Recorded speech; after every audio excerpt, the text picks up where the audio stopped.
मंजिलें उन्हीं को मिलती हैं जिनकी ख्वाबों में जहां होती है, पर उनसे कुछ नहीं होता, हौसलों से उड़ान होती है। Hello and welcome. मैं आज आपके सामने स्टापर्स टॉक शो में अपने एक स्टूडेंट को लेके आया हूं जिन्होंने हाल ही में जेके एसएसबी की जानिब से जो आपका पटवारी का रिजल्ट आया था, इस जो हमारे स्टूडेंट हमारे साथ बैठे हैं, इन्होंने इस पटवारी एग्जाम में रैंक 80 ली हुई है। ओवरऑल रैंक की अगर मैं बात करूं तो आज हम इनसे बात करेंगे और इनसे जानेंगे इनका सफर किस तरह से रहा, कहां से इन्होंने अपनी पढ़ाई की और स्पेशली कॉम्पिटिटिव एग्जाम्स की तैयारी कहां से शुरू की। और इससे क्या होता है कि इससे जो भी हमारे बाकी के लोग इन सब चीजों को देखते हैं तो उन्हें एक आइडिया आता है कि कहां पे हम लोग गलती करते हैं, कहां पे हमें गलती हुई है हमें, और इस गलती को वो आने वाले एग्जाम्स में नहीं दोहराते हैं। इन सारी चीजों में मैं बात करूंगा। आपका ज्यादा वक्त ना लेते हुए डायरेक्ट मैं जाऊंगा अपने गेस्ट की जानब। सबसे पहले जनाब आप मुझे बताइएगा आपका नाम क्या है? अस्सलाम वालेकुम सर। वालेकुम सलाम। मेरा नाम नासिर महमूद रुनियाल है सर। जी जी। आप सबसे पहले मुझे ये चीज बताइए कि आप कहाँ के रहने वाले हैं और आपकी अपनी जो इब्तदाई तालीम है, जिसको हम कहते हैं कि अपनी प्राइमरी एजुकेशन, आपने कहाँ से हासिल की है? सर मैं डिस्ट्रिक्ट रामबन तहसील पोगल परिस्तान से बिलोंग जी, करता जी। हूँ सर। सर मेरी जो बेसिक स्कूलिंग है वही अपने गांव में ही हुई, पोगल बिल्कुल। परिस्तान में ही हुई। उसके बाद मेरा जो ग्रेजुएशन हुआ वो गवर्नमेंट डिग्री कॉलेज बानीहाल से हुआ। बिल्कुल। उसके बाद मैंने ये मास्टर्स के लिए मैं चले गया इकोनॉमिक्स जम्मू यूनिवर्सिटी से मैंने किया है, जो कि मेरा 2022 में कंप्लीट हुआ। जी। जो सबसे पहले एग्ज़ाम है सर, मैंने 2022 में फाइनेंस अकाउंट असिस्टेंट कर दिया। सबसे पहला एग्जाम जो है आपका? जी सर। जी।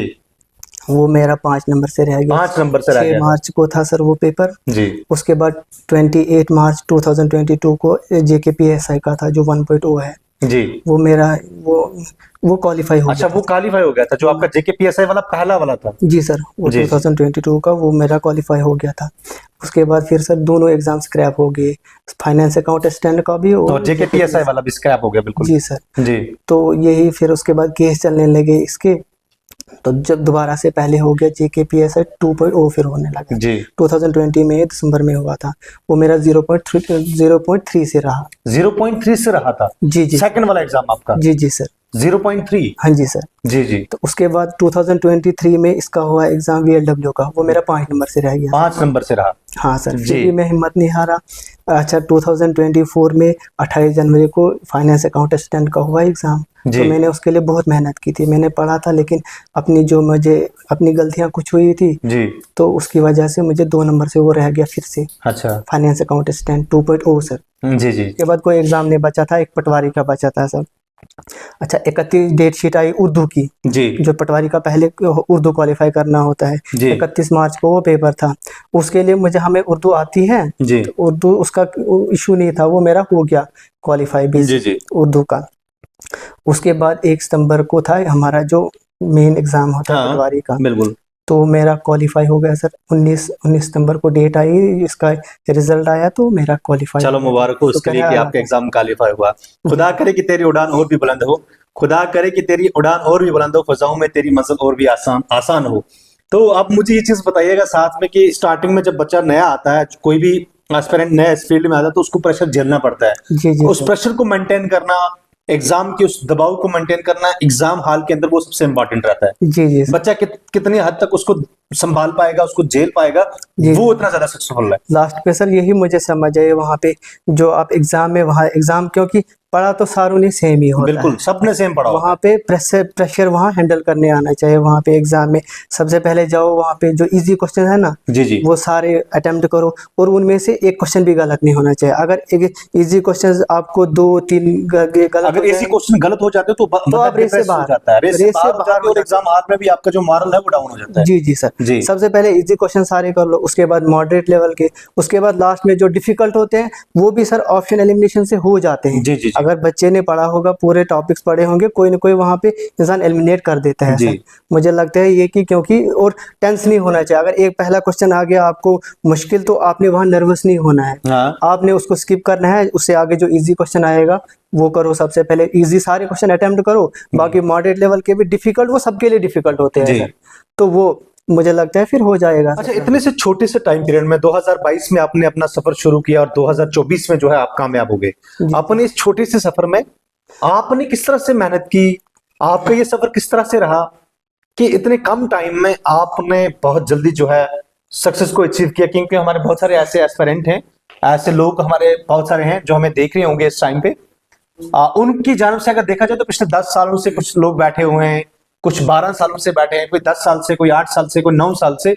लेकिन ये बिल्कुल छोटा सा टाइम किस तरह से कामयाब क्यों हुए? किसके पीछे राज क्या है? सर इसके पीछे राज ये है कंसिस्टेंसी। मैं रोज हर दिन कोई ना कोई वीडियो देखता था, बुक्स में टाइम पीजी का भी साथ में पढ़ता था, और ये कॉम्पिटिटिव के लिए मैं 2-3 घंटे निकाल देता था। 2022 एंडिंग में मेरा हुआ था, पीजी कंप्लीट हुआ था। तो उसके बाद फिर जो अकाउंट असिस्टेंट का एग्ज़ाम वो मेरा रह गया, फिर मैं डिमोटिवेट नहीं हुआ, मुझे लगा फिर से मुझे उठना चाहिए, जितनी बार गिरूंगा मैं फिर से उठूंगा, मैं मेहनत करूंगा, मैं हिम्मत नहीं हारूंगा जब तक मेरा नहीं हो जाए। क्योंकि अब घर वालों ने भी मुझे बोला था कि आप पढ़ो जितना मर्जी, आपको लाइब्रेरी जाओ, तो लाइब्रेरी वगैरह नहीं गया मैंने खुद मेहनत की, ऑनलाइन देखे वीडियोस। अच्छा, आप लाइब्रेरी में नहीं गए पढ़ने के लिए? लाइब्रेरी सर वहाँ गांव में लाइब्रेरी का ऐसा कोई। अच्छा, गांव में लाइब्रेरी, आप गांव में बैठ के कर रहे थे तैयारी? आप सिटी जम्मू आए हो? वही गांव में। अच्छा, गांव में बैठ के अपनी अपनी पूरी तैयारी की और कोई लाइब्रेरी का इस्तेमाल नहीं किया? जी नहीं सर, लाइब्रेरी वगैरह तो नहीं, घर में बैठ के। जी सर। तो कितना रोल रहता है आपके पेरेंट्स का आपकी सक्सेस के पीछे? सर सबसे ज्यादा अल्लाह के बाद तो पेरेंट्स ही होते हैं। नहीं, आपको जिस तरह आज की डेट में बहुत सारे बच्चे शिकायत करते हैं कि घर वाले, जब कोई बंदा घर पे पढ़ता है तो घर के बहुत सारे काम होते हैं, और उन काम की वजह से जो हम बाकी जो काम होते हैं उनकी वजह से पढ़ाई पे असर पड़ता है। सर मेरे पेरेंट्स ने मुझे खुली इजाज़त दी थी, आप पढ़ोगे, आप चाहे लाइब्रेरी जाओ वगैरह, तो मैंने नहीं, खुद ही माना। काम भी होते थे वो मैनेज कर लेता था, लेकिन मेरा छोटा भाई है वो बोलते थे कि जो अपने मेरे मामा वालों को बोलते थे कि अगर इनको पढ़ना है, इनका कोई काम होता होगा मुझे बताओ, इनको पढ़ने दो। अच्छा, तो उनका भी बड़ा रोल रहा। अच्छा, उनका भी बड़ा रोल रहा है। दैट मींस कि आपकी फैमिली के बहुत रोल रहा। अब इस पढ़ाई के सफर में जो आपने ये सफर, प्यारा सा सफर जब पढ़ाई का शुरू किया, तो कहाँ से, मतलब जो मैं पढ़ाई पढ़ने की मैं बात कर रहा हूँ, कहाँ से की आपने स्टार्ट, और किस टीचर को अपना रोल मॉडल मानते हो? इस पढ़ाई, इस छोटे से सफर में किस बंदे से ज्यादा मुतासर हुए आप? किस टीचर से ज्यादा मुतासर हुए? सबसे पहले सर ये मेरा पीजी चल रहा था, तो उसी दौरान ये मेरी कजिन्स वगैरह वो आफाक सर की वीडियोस देखते थे। तब मैं जानता ही नहीं था जेके सिविल सर्विसेज या आफाक सर को मैं नहीं जानता था। वो देख रहे थे, कंप्यूटर पढ़ाते थे आफाक सर, तो वहाँ से मुझे शौक पैदा हुआ। उन्होंने बोला कि भाई आप पढ़ो यहाँ से। तो तब एग्ज़ाम का उतना नहीं था सर, वो पहले से, बहुत पहले से पढ़े, 2020 से पढ़ रहे थे। तो फिर मैंने आफाक सर का जब चैनल देखा, आफाक सर की वीडियोस देखी सर, वहाँ से मुझे सर खुद में, मतलब मुझे भरोसा आने लगा, कॉन्फिडेंट होने लगा। हाँ सर मैं कर सकूँगा, क्योंकि आफाक सर ने बहुत सारी चीज़ें वहाँ पढ़ाई थी। कंप्यूटर पढ़ाया था, जो JNK रीऑर्गेनाइजेशन एक्ट है, पॉलिटी पढ़ाई है सर वहाँ पे, और आफाक सर ने वहाँ से रीजनिंग भी पढ़ाई है सर वहाँ पे। तो इकोनॉमिक्स मेरा अपना सब्जेक्ट था, लेकिन सर बहुत सारी चीज़ें मुझे नहीं आती थी, तो आफाक सर की वजह से मैंने सीखी है। क्योंकि मैं मास्टर्स किया था, लेकिन बहुत सारी चीज़ें मुझे आती नहीं थी, आफाक सर की जो वीडियो से बहुत मुझे हेल्प मिली, और पीजी में भी मुझे हेल्प मिली। जी जी जी जी। उसके बाद सर आशिक सर की वीडियोस देखे मैंने, जो JNK जनरल नॉलेज या हिस्ट्री है, आशिक सर की PDF मैंने टेलीग्राम पे डाउनलोड की, वहाँ से उनका प्रिंट निकाला तो मैंने पढ़ी। बाकी विंग से कुरान पे यशोधरा मैम पढ़ाती है, उनका मैंने इन्वायरमेंट वहाँ से पढ़ा, और मेडिवल हिस्ट्री उनकी बहुत अच्छा हिस्ट्री पढ़ाती है। JNK की हिस्ट्री भी वो अच्छा पढ़ाती है वहाँ पे, क्योंकि मैंने आशिक सर के पहले वीडियोस देखे थे, तो इसलिए मुझे उतना नहीं वहाँ पढ़ने की ज़रूरत पड़ी। तो बाकी जो इंडिया की जो मेडिवल हिस्ट्री है या एंशिएंट हिस्ट्री है, वो यशोधरा मैम की पढ़ी PDF से, तो वहाँ से मेरा हो गया। लेकिन सर इसमें अगर यूट्यूब पे तो आप कोई सारे सर जो टीचर्स हैं वो अच्छा पढ़ाते हैं, बिल्कुल। जिनका भी आप पढ़ोगे बुक्स आपने रखनी है, बुक्स का कोई सब्स्टिट्यूट नहीं है सर।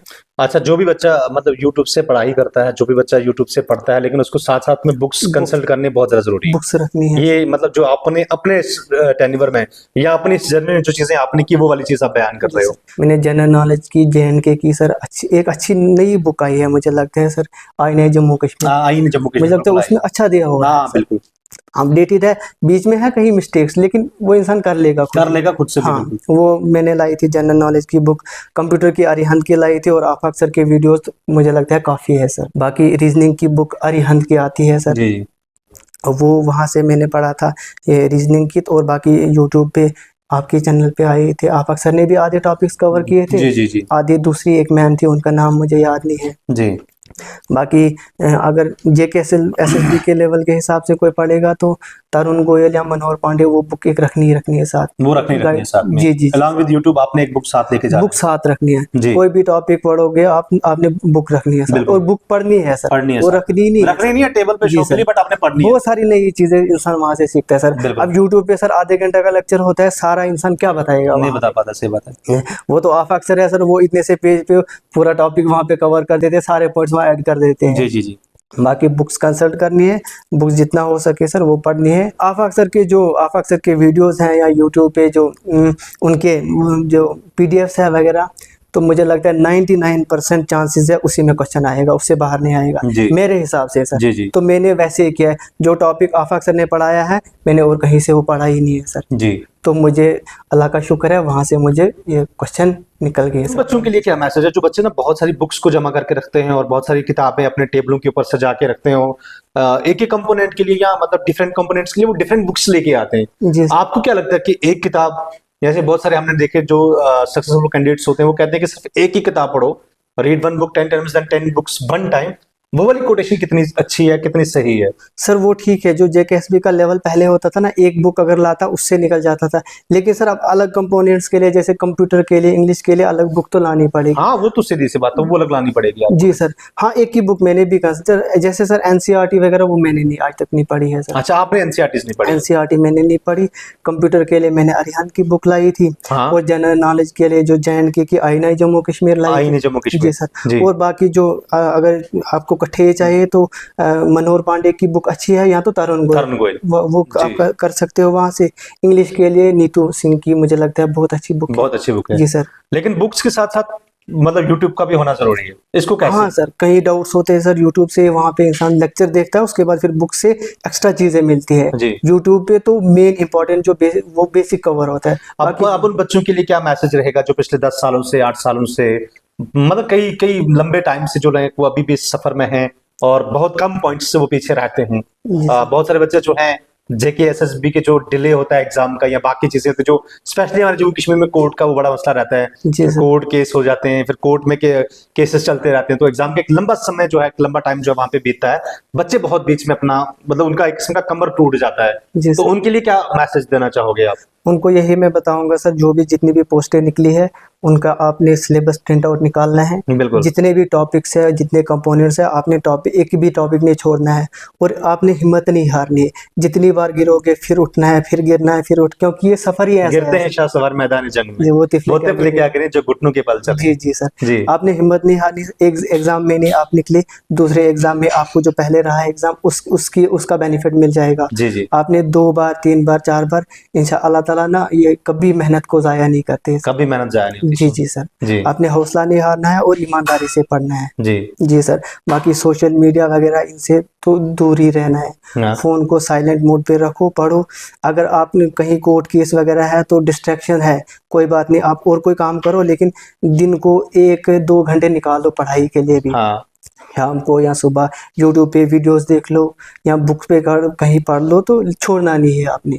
जब एग्जाम तो एक बार कहीं एक टाइम पे होगा ही होना है, सही बात है। इसलिए वो छोड़ना है। 1-2 घंटे क्या वो निकाल लेगा, कहीं दिन को कुछ काम भी करेगा तो सुबह या शाम को निकल ही जाता है। कि जो भी मतलब जो लोग मतलब एग्जाम से बीच में कभी कोर्ट केसेस या एग्जाम को डिले को लेके वो डिस्ट्रैक्ट हो जाते हैं, उनको ये चाहिए कि वो अपना जो रिदम बना होता है, जिस स्पीड से वो पढ़ते हैं, कि बेशक थोड़ी सी कमी आ जाए लेकिन छोड़ना नहीं। बहुत सारे लोग ऐसे होते हैं जो किताबों को छोड़ के किसी और तरफ निकल जाते हैं, जब एग्जाम नजदीक पहुंचता है तो फिर किताबों पे आके बैठते हैं, लेकिन तब वक्त बहुत, वो नहीं कहते कि तब चिड़िया चुग गई होती है। छोड़ना नहीं है सर, थोड़ा ही अगर वो स्पीड को कम कर दो, आपने पढ़ते रहना है, क्योंकि एग्जाम तो अल्टीमेटली होगा ही होगा।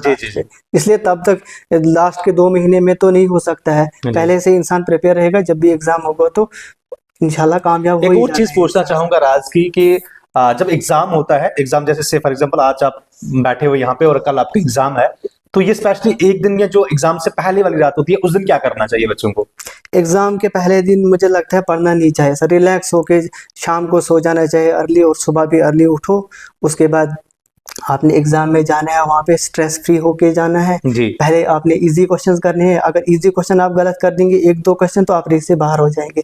आपने उनको गलत नहीं करना है। उसके बाद फिर मॉडरेट लेवल के, उसके बाद डिफिकल्ट लेवल। डिफिकल्ट तो सबके लिए ही होते हैं, लेकिन उनमें भी इंसान कर सकता है ऑप्शन एलिमिनेशन से, क्योंकि आपने पेपर क्वालिफाई करना है। वहाँ पे कोई नहीं बताएगा आपने कैसे किया। एग्जाम के अंदर जो प्रेशर होता है, मैं मतलब बहुत सारे लोगों से सुना हुआ है कि एग्जाम का जो प्रेशर होता है ना, जब एग्जाम में बंदा बैठता है, जैसे फिर आप किसी बार आप वो हमारा एग्जाम देते हो, कहीं टेस्ट देते हो, उसका जब आप बैठते हो तो बहुत अच्छे तरीके से डिफिकल्ट क्वेश्चन भी करके बाहर आते हो। लेकिन जब आप एग्जाम में बैठते हो तो आप एग्जाम के अंदर आसान से आसान क्वेश्चन जिसको हम कहते हैं वो भी आप गलत करके आ जाते हो। तो उसके पीछे क्या रहता है, वो क्यों होता है बच्चों से ऐसी चीजें? सर असल में टाइम, और उसको कैसे मतलब दूर किया जाए उस गलती को? टाइम मैनेजमेंट का होता है ना सर। बहुत सारे क्वेश्चंस होता है जिनमें इंसान दो ऑप्शन में फंस जाता है, तो उसके वो सोचता रहता है, उधर से टाइम भी टाइम तो यहाँ पे भी वैसे ही होता है। जैसे फॉर एग्जाम्पल मैं आपसे हमारी अकेडमी जो है वो हमारे बेस्ट टेस्ट जब कंडक्ट करती है तो उतना ही टाइम रखती है जितना जेके एसएसबी वाला टाइम रखते हैं, लेकिन बच्चा अच्छा स्कोर करता है। लेकिन वही वाला बच्चा जब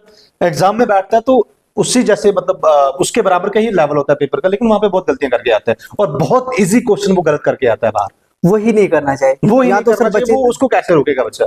वहां पे सर या तो डिफिकल्ट क्वेश्चन इंसान देख लेता है ना वहां पे, फिर डर होता है, पता होता है कि भाई ये पेपर है, इसके बाद दोबारा से ये पेपर नहीं होने वाला है जी। तो इसीलिए आपने जो इजी को डिफिकल्ट क्वेश्चन है ना उसको पहले स्किप करो। जो आसान जितने भी क्वेश्चन है पहले वो अटेम्प्ट करिए। उसके बाद अगर उनमें गलती नहीं होगी ना, आपके 99% चांसेस बन जाते हैं सिलेक्ट होने के, क्योंकि इजी क्वेश्चन आपने गलत हो जाएंगे तो फिर आप रेस से बाहर हो जाएंगे। उसके बाद मॉडरेट लेवल के तो हो जाते हैं, तो डिफिकल्ट लेवल के भी इंसान ने अगर टॉपिक अच्छे से पढ़ा होगा, सिलेबस पूरा कवर किया होगा, इंसान को कहीं ना कहीं से वो आइडिया आ ही जाता है, एलिमिनेट कर देता है ऑप्शन को इंसान। जी सर। लेकिन जो इजी क्वेश्चन गलत नहीं करने हैं, वहाँ नर्वस नहीं होना है सर। अगर नहीं होगा एग्जाम क्वालिफाइड, ये थोड़ी ना कि बस यही पे दुनिया खत्म होती है। सितारों से जहां आगे और भी है अभी के इंतहा। जी सर, आपने मेहनत करनी है, नहीं होगा तो वो तो ऊपर वाले तक है, लेकिन अपना 100% बेस्ट हार्ड वर्क करना है सर, और पढ़ाई तो करनी है सर। और इसका कोई सक्सेस का कोई शॉर्टकट तरीका, जैसे बहुत सारे लोग कहते हैं कि कोई शॉर्टकट तरीका बीच में पता लगे, रातों रात हम बैठ पढ़ के सुबह एग्जाम क्रैक कर लें, ऐसा कुछ? मुझे लगता है सक्सेस का कोई भी कामयाबी का शॉर्टकट नहीं है सर। कामयाबी का कोई शॉर्टकट तरीका नहीं सर। आपने बैठना है, रातों को बैठना है, आप जैसे आपको कंफर्टेबल, रात को पढ़ो, दिन को पढ़ो, जिस तरीके जिस टाइम। बहुत सारे बच्चे बेचारे लाइब्रेरी में सर शाम को बैठते हैं, सुबह 3 बजे रात को सोते हैं, तो मतलब कि शॉर्टकट कोई नहीं है सर। शॉर्टकट कोई नहीं। जी सर। जी बहुत बहुत शुक्रिया आपका वक्त देने के लिए। ये थे हमारे जेके सिविल सर्विस के जो स्टूडेंट थे जिन्होंने हाल ही में जेके एसएसबी का पटवारी का एग्जाम जो है वो क्रैक किया हुआ है। ओवरऑल जो इनके रैंक है वो 80 है, बट फिर भी बहुत अच्छी है, क्योंकि बहुत कम समय में 2022 में इन्होंने अपना सफर शुरू किया था और 2024 में जो है ये कामयाब हुए हैं। तो इनकी तरफ से जो मैसेज, जो चीजें इन्होंने बताई आपने बखूबी सुनी, और जो मैंने चीजें इनके इस पूरे डिस्कशन के दौरान जो मैंने एक्स की वो यही निकली कि आप सबसे पहले कंसिस्टेंसी जो है वो अपने बरकरार रखनी है, आपने बीच में छोड़ना नहीं है। और दूसरी चीज है कि कामयाबी के पीछे कोई भी शॉर्टकट नहीं है। कामयाबी आपको तब ही मिलेगी जब आप हार्ड वर्क करोगे, कोई शॉर्टकट तरीका इस्तेमाल नहीं करोगे। और इसके साथ साथ इन्होंने पूरी अच्छे तरीके से कहा कि आप जो है ऑनलाइन से बहुत अच्छे तरीके से मुफीद हो सकते हैं, लेकिन ऑनलाइन के साथ साथ इन्होंने कहा कि आप बुक्स को भी कंसल्ट कर सकते हैं। और उसके बाद इन्होंने पूरा सफर पूरा अपना जो है यहाँ पे आपके सामने रखा, और स्पेशली उन बच्चों को जो पिछले कई सालों से इस फील्ड में हैं और इस सफर में हैं, उनको डिप्रेस होने की कोई जरूरत नहीं है और उन्हें अपना वक्त दाएं बाएं जाया करने की जरूरत नहीं है। एक दिन जरूर आएगा जिस दिन आप भी कामयाब होंगे, और एक दिन जरूर आएगा जिस दिन आप भी इस कुर्सी पे बैठे होंगे। आप तमाम लोगों का शुक्रिया।